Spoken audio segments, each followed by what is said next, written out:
اعوذ باللہ من الشیطان الرجیم بسم اللہ الرحمن الرحیم لقد کان لکم فی رسول اللہ اسوۃ حسنہ۔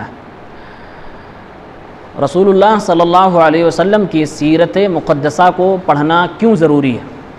کس لیے ہمیں اللہ کے نبی صلی اللہ علیہ وسلم کی جیونی کو پڑھنا چاہیے؟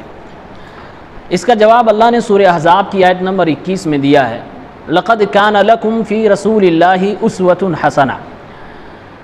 اے لوگوں، تمہارے لیے رسول اللہ صلی اللہ علیہ وسلم کے اندر ان کی زندگی میں عمدہ نمونہ موجود ہے۔ جب آپ کی زندگی ہمارے لیے نمونہ ہے اور آپ قیامت تک کے لیے نبی ہیں، تو اس لیے آپ کی جیونی کو، زندگی کو، سیرت کو باقی رہنا ضروری تھا، اور اللہ رب العالمین نے اس کا بندوبست کیا۔ علماء کرام اس کے لیے مختص ہیں، بڑی موٹی، چھوٹی، پتلی، ساری قسم کی کتابیں لکھی جا چکی ہیں۔ اللہ نے فرمایا کہ تمہارے لیے نبی کی زندگی میں عمدہ نمونہ موجود ہے۔ سوال یہ ہے کہ لوگ رسول اللہ صلی اللہ علیہ وسلم کو اپنا پیشوا، رہنما، مرشد ماننے کو تیار کیوں نہیں ہے؟ جو اہل دنیا ہیں، جو سیاست کے میدان کے ماہرین ہیں، وہ اپنا مرشد، اپنا رہنما مغرب کی دنیا کو مانتے ہیں، لیکن جو اہل دین ہیں ان کے اندر بھی یہ کمی ہے کہ وہ اپنا پیشوا، رہنما پیر و مشائخ کو بنا رکھا ہے۔ رسول اللہ صلی اللہ علیہ وسلم کی زندگی کو، آپ کو عمدہ نمونہ بہت کم لوگ مانتے ہیں۔ کیوں؟ وہ بھی اللہ نے اس آیت کے اندر ذکر کیا۔ اللہ نے فرمایا رسول کی زندگی میں عمدہ نمونہ اس کے لیے ہے، لمن کان یرجو اللہ والیوم الآخر وذکر اللہ کثیرا، جس کو اللہ رب العالمین سے ملنے کی امید ہے، جس کو قیامت کے دن اللہ کے سامنے حاضری دینے کی امید ہے، اور جو اللہ رب العالمین کا ذکر زیادہ تر کیا کرتا ہے۔ اس کی تفسیر میں حافظ صلاح الدین یوسف رحمہ اللہ نے لکھا ہے کہ اسی لیے لوگ آج رسول اللہ صلی اللہ علیہ وسلم کی زندگی کو عمدہ نمونہ نہیں مان رہے ہیں، کیونکہ ان کے اندر دو برائیاں موجود ہیں۔ ایک، لوگوں کا آخرت کے اوپر سے ایمان کم ہوتا جا رہا ہے، لوگوں کا یہ یقین کم ہوتا جا رہا ہے کہ کل ہمیں اللہ سے ملنا ہے۔ ہم اور آپ اپنے آپ میں اس کو جانچ سکتے ہیں۔ اور دوسری برائی یہ ہے کہ لوگوں کی زبانیں اللہ کے ذکر سے خالی ہیں، زندگی میں ذکر الہی موجود نہیں ہے، اور ان دو گناہوں کی وجہ سے سمجھ لیجئے کہ انسان کی زندگی سے نبی کا اسوہ چھین لیا جاتا ہے۔ اس لیے نبی کی زندگی کو اپنے لیے اگر آئیڈیل و نمونہ بنانا ہے تو یہ دو کام کرنے ہوں گے، آخرت پر مکمل یقین رکھنا ہوگا اور اللہ کا ذکر خیر کرنا ہوگا، اللہ رب العالمین کا ذکر کرنا ہوگا۔ رسول اللہ صلی اللہ علیہ وسلم کی فضیلت میں ایک آیت میں پیش کرتا ہوں، سورہ حجر کی آیت نمبر 72۔ اللہ رب العالمین نے فرمایا لَعَمْرُكَ إِنَّهُمْ لَفِي سَكْرَتِهِمْ يَعْمَهُونَ۔ اے پیغمبر، تیرے عمر کی قسم، نبی علیہ الصلوۃ والسلام کے عمر کی قسم، آپ کی زندگی کی قسم اللہ رب العالمین نے کھائی ہے۔ نبی علیہ الصلوۃ والسلام کے شرف و فضیلت کے لیے یہ بہت بڑی بات ہے کہ تمام جہانوں کا رب، تمام بادشاہوں کا بادشاہ آپ کی زندگی کی قسم کھا رہا ہے۔ تیرے زندگی کی قسم ہے کہ یہ لوگ اپنے نشے میں دھت ہیں، مدہوش ہیں۔ یہ حضرت لوط کی قوم کے حوالے سے گفتگو ہو رہی، جہاں اللہ تعالیٰ نے نبی کی زندگی کی قسم کھائی ہے، اور اللہ رب العالمین ہے ساری چیز پر قدرت رکھنے والا، جو چاہے وہ کرے، اس سے سوال نہیں کیا جا سکتا، وہ جس کی چاہے قسم کھائے۔ ہمارے اور آپ کے لیے نبی کی زندگی کی قسم کھانا جائز نہیں، اللہ رب العالمین کو چھوڑ کر کسی اور کی قسم کھانا ہمارے لیے جائز نہیں ہے۔ اللہ کے نبی صلی اللہ علیہ وسلم کی شخصیت جو تھی وہ تمام دنیا کے لوگوں کے نگاہوں میں مقبول ہے، حتیٰ کہ کفار نے بھی آپ کی شخصیت کو، آپ کے کردار کو قبول کیا ہے۔ ہم اور آپ اس کو بارہا سنتے رہتے ہیں۔ آپ کی بیویوں نے، آپ کے اہل و عیال نے، آپ کے رشتہ داروں نے، آپ کے گھر والوں نے، اور آپ کے قبیلے والوں نے، علاقے والوں نے، سب نے یہ مانا کہ آپ کا کردار تو اعلیٰ کوالٹی کا ہے۔ اور سب سے بڑی بات ہے کہ اللہ تعالیٰ نے آپ کو کیریکٹر سرٹیفکیٹ ایسی دی ہے کہ جو قیامت تک قرآن کی آیت بن کے تلاوت کی جائے گی۔ سورہ قلم کی آیت نمبر 4 میں اللہ نے فرمایا اِنَّكَ لَعَلَىٰ خُلُقٍ عَظِيمٍ، اے نبی آپ اخلاق کے بلند پائے پر فائز ہیں۔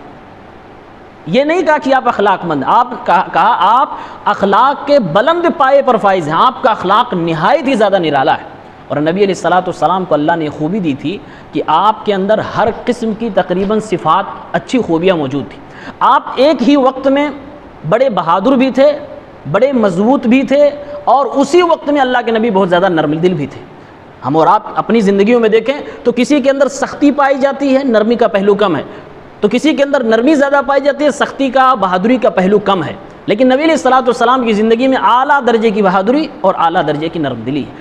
آپ صلی اللہ علیہ وسلم جہاں ایک طرف رعب دار تھے کہ جو آپ کا دشمن ہوتا تھا 1 مہینے کی دوری سے آپ کا نام سن کے تھرا جاتا تھا، اتنا رعب آپ کو اللہ نے عطا فرمایا، وہیں نبی علیہ الصلوۃ والسلام بہت زیادہ ملنسار بھی تھے، یعنی کہ اللہ کے نبی سے جو ایک بار ملتا تھا آپ کا دیوانہ ہو جاتا تھا۔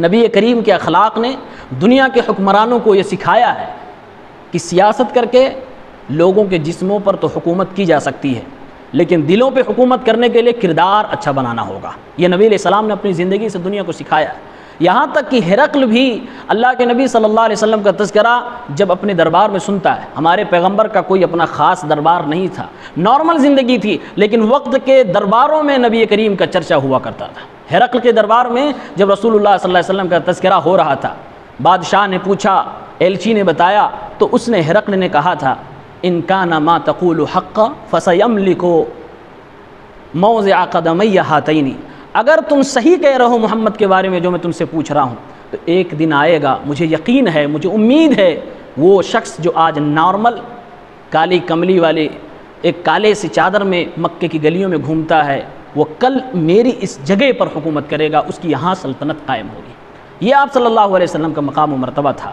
اللہ تعالیٰ نے آپ کو یہ انداز عطا فرمایا تھا۔ حکمت کی بات کیجئے تو نبی علیہ الصلوۃ والسلام کی حکمت، اللہ رب العالمین نے آپ کو جو نوازا تھا، دنیا میں کسی کو وہ حکمت نہ مل سکی۔